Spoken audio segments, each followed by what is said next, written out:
Hi, I thought I would show you the new Anna Griffin mini album die.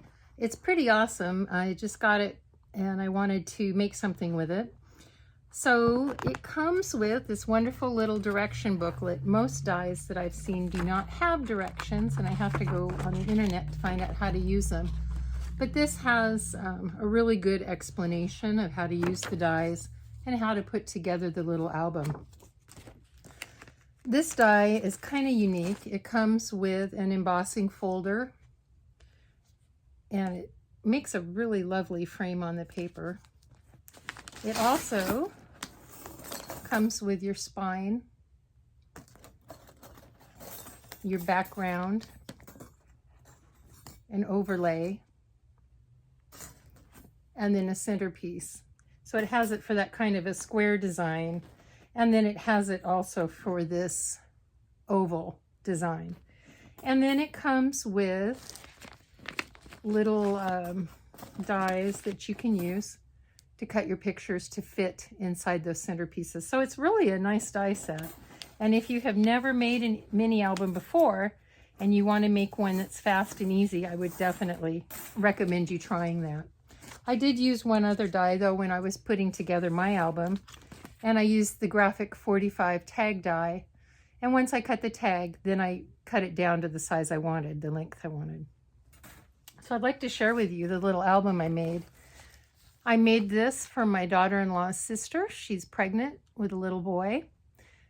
And I used Wink of Stella on the roses. You really can't see them well, but they're recollection roses. I used glitter paper. I just had a leaf die that I think I got from AliExpress, cut them out, had my own butterfly die. I think this was a die. Don't think it was a punch.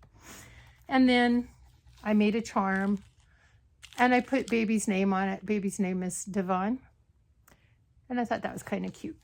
And I don't know if you can see it very well, but there is some of the embossing that's done with the embossing folder.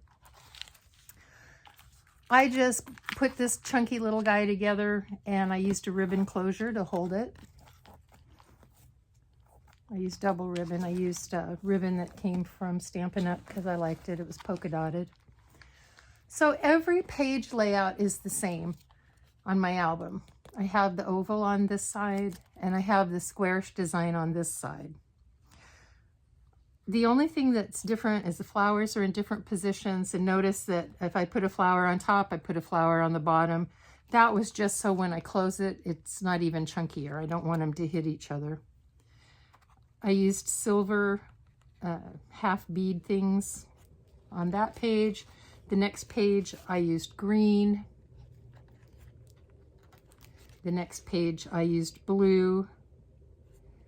And then I just repeated, you know, silver and green. Each page has a tag. They're pocket pages. And there's the little tag that I made. So they can put a picture here, or they can put a picture here. Right now it just has a little journaling tag, but they can just take that out, slip in their own picture.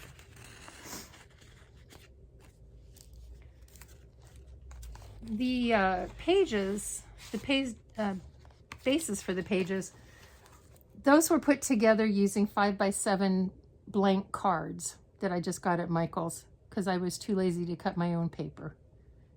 But you're not lazy, so you would cut your own paper. And then, like I said, every single page has a pocket in there. And every pocket has its own tag. And the tags are basically the same. Some are oval and then some are this shape. But it is really chunky. So I hope that you will think about giving this die a try.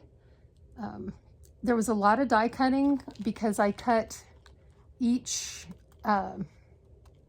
page has a, oh shoot, like a background paper.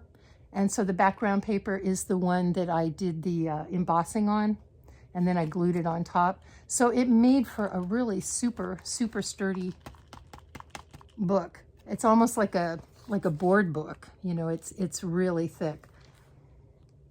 but I wouldn't give it to baby to play with. That wouldn't be a good idea.